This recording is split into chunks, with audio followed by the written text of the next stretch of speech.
I'm Felicia. And I'm Ian. And we are the Paranormal Lovers.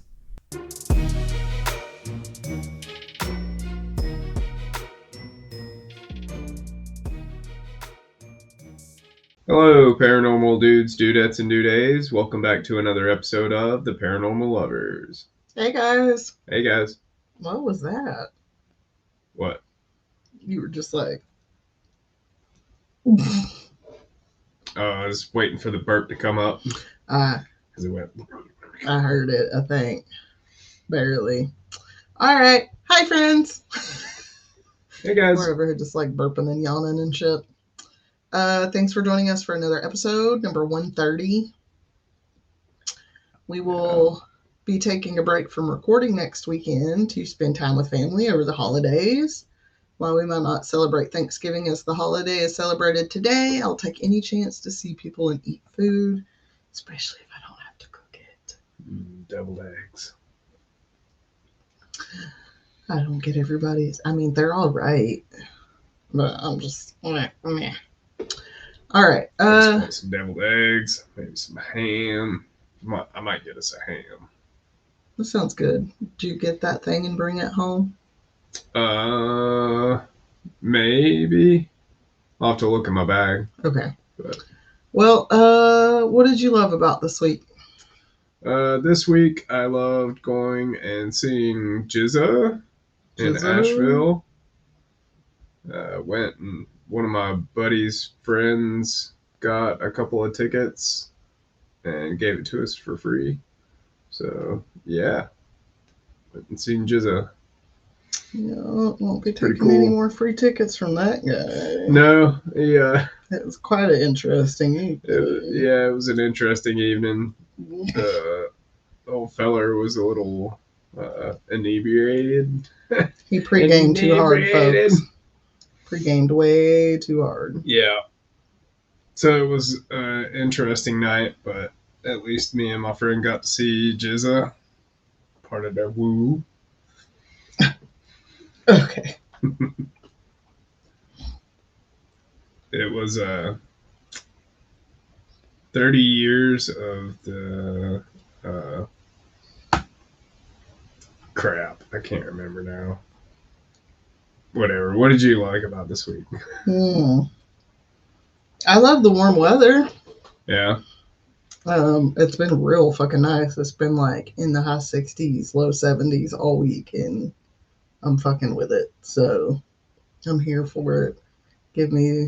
I hate that we don't have seasons anymore because, I like living in a place with seasons, but my body don't like the cold very much either. Yeah. Not that I can tolerate the heat very well either, but so I said I need to live in a place that's like this temperature all year round because, yeah, it's rough. Yeah. All right. Well, this week I wanted to give you one more episode from Native American Heritage Month. We here at the Paranormal Lovers are blessed to live less than an hour away from the eastern band of the Cherokee Indian Reservation, as well as within the Appalachian Mountain Range. And as such, we have a wealth of folklore and legends, hence literally the fucking reason why we started this podcast. Yeah. Cultures around the world have their own versions of small impish creatures, think gnomes, sprites, and other variety of small fae, and the native people of the U.S. are no different. The Cherokee in particular have the legend of the moon-eyed people, nice, who are said to not be cryptid nor spirit, but some believe that they are a smaller race of humans that inhabited these mountains long ago. Don't know why the fuck I'm talking like that, but I'm going with it. Right. These people were small with pale skin and light blue eyes. They were said to be so sensitive to the sunlight they would sleep during the day and be up and about at night. Think I might be a moon-eyed person. Yeah. Because I really do be. I'm a night owl. Yeah. And you know me, my eyes love nighttime. Mm-hmm. This is all a lot of light. Doesn't hurt, but it's uncomfortable. Yeah. From allthat'sinteresting.com, there was a story told to Tennessee Governor John Sevier. I thought you were going to say John Cena.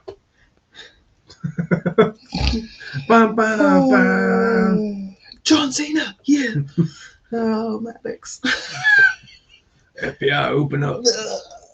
Every time I hear John Cena, that's what I'm going to think of. Because he was at the playground one day like John Cena.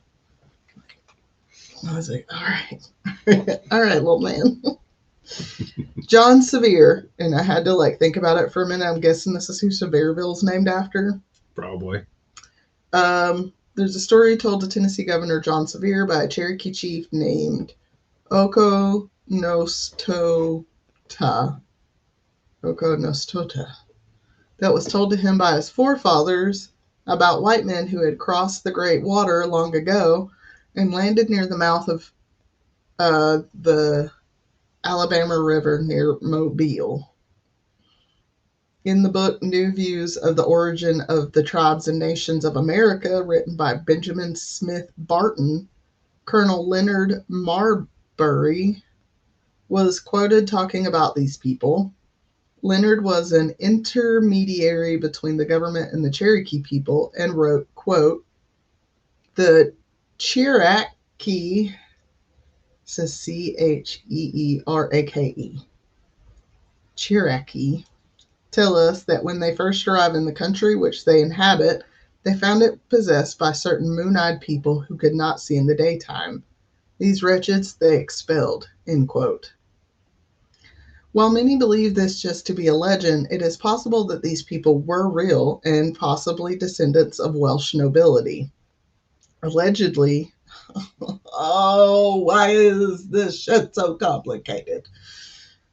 Maddox Ab Owen Gwynedd, and I know that's not how you fucking say it because I think GYE is like a HC sound or some shit.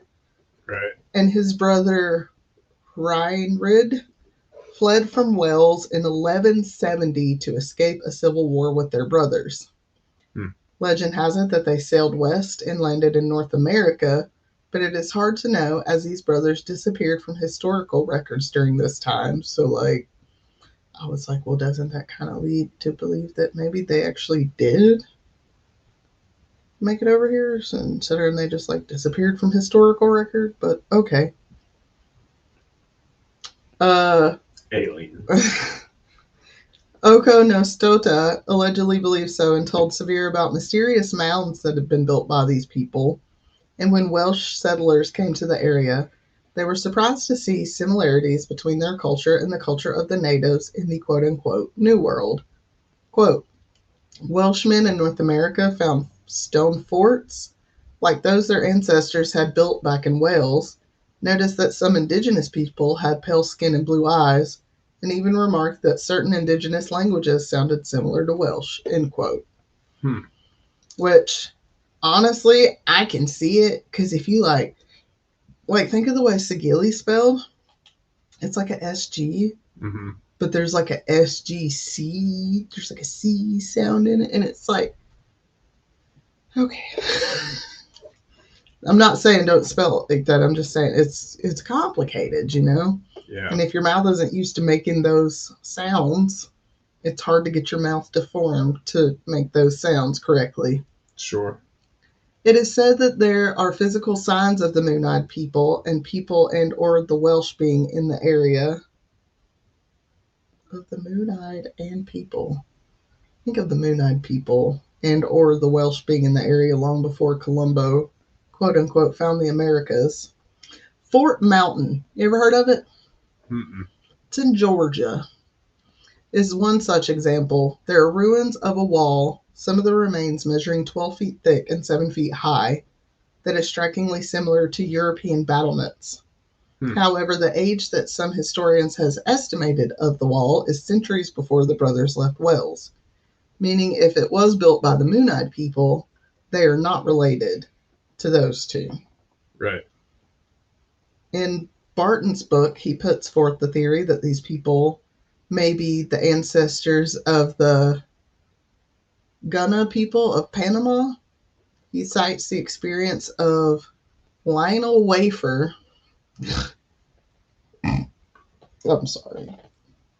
Dude was wafer thin. I didn't say this is the first time I've said his name out loud, and I don't know why the fuck that's just so funny, but Lionel Wafer.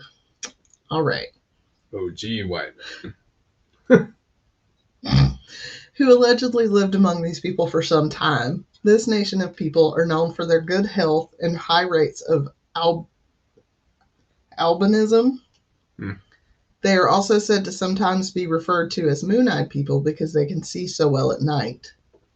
One of the most well-known works of literature about these people is Myths of the Cherokee by James Mooney. Mooney cites historian John Haywood in his 1823 work, The Natural and Aboriginal History of Tennessee, in which he speaks of an extinct race of people from the area. However, in The Secrets and Mysteries of the Cherokee Little People, and I think this is the book that I actually own, Yeah. but I haven't read it yet. Right. Written by Lynn Loash, she describes them differently. In her book, these small beings are about the same complexion as the Cherokee, can be hospitable or treacherous, and will become vengeful should they be mocked or portrayed. They are also seen as beings to be respected. Lynn writes, quote, "When a hunter finds anything in the woods, such as a knife or trinket, he must say, 'Little people, I want to take this,' because it may belong to them, and if he does not ask permission, they will throw stones at him as he goes home." End quote. Which I feel like I've heard that.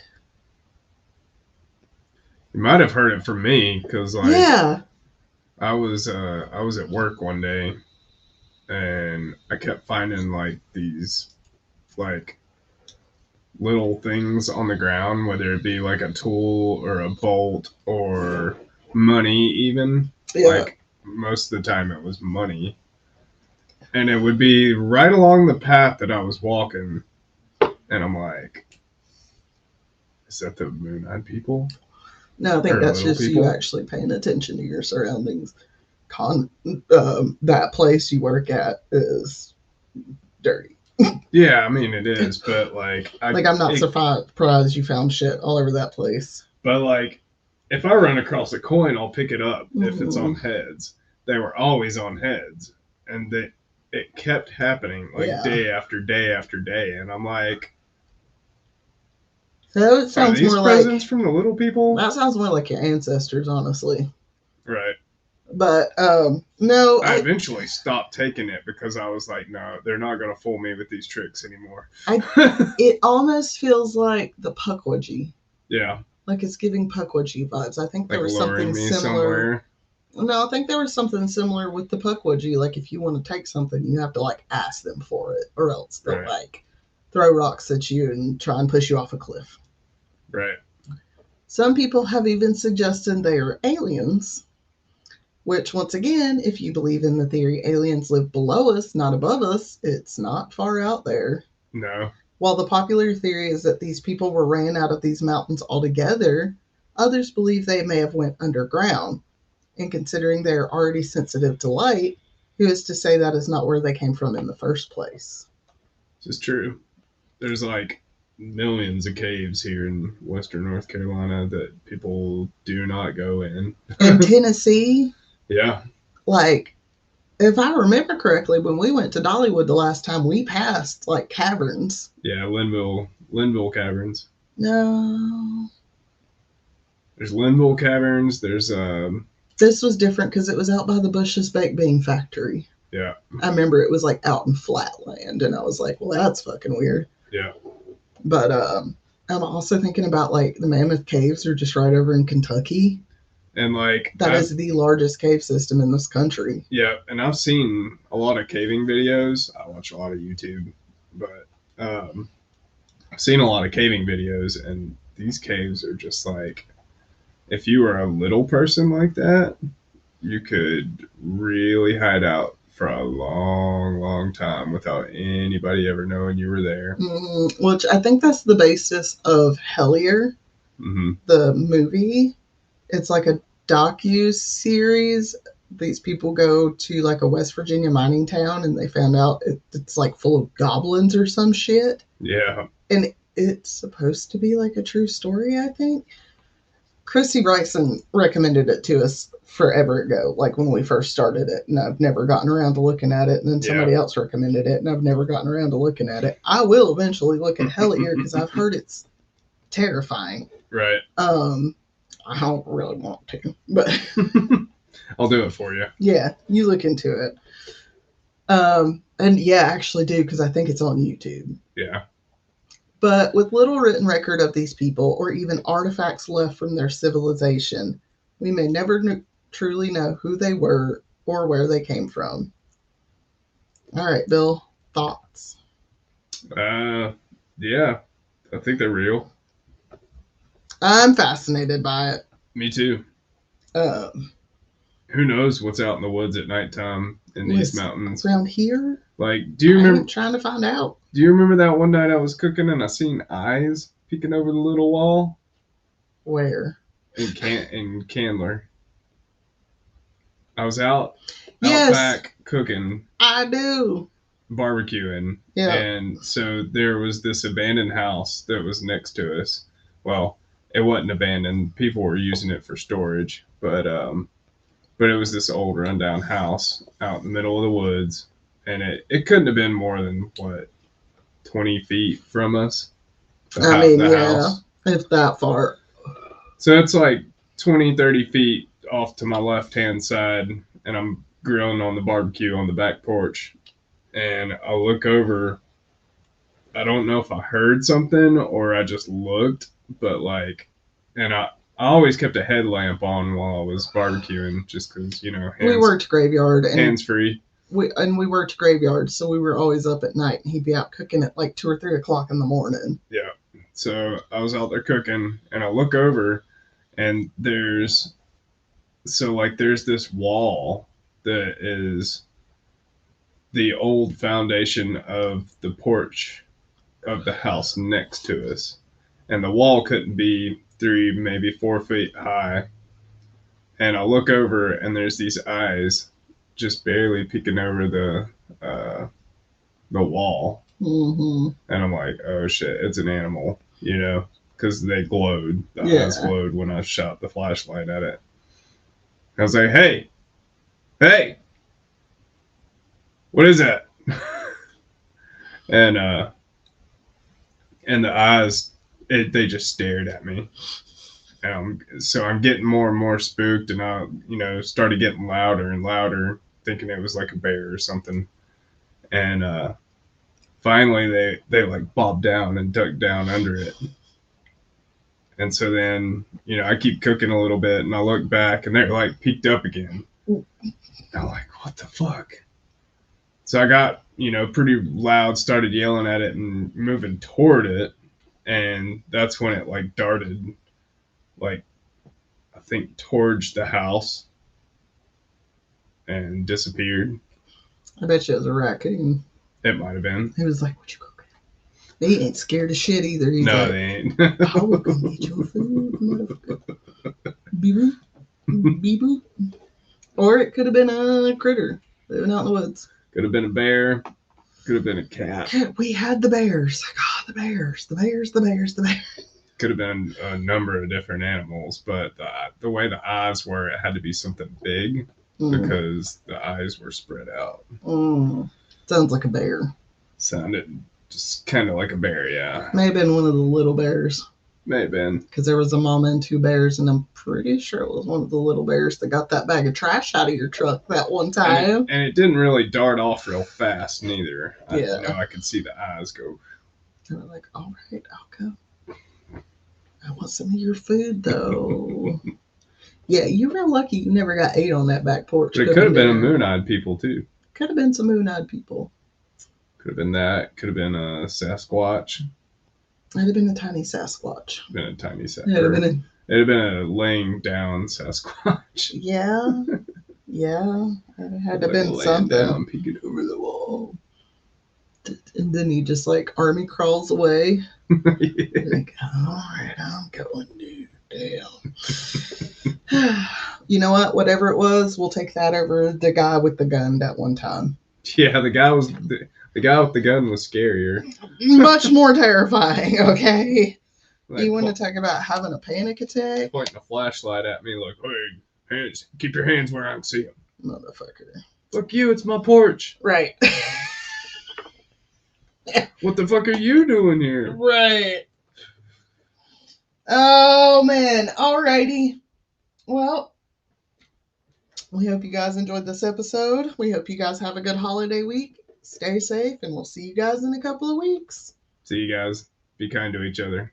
Love you. Bye. Love you guys. Bye.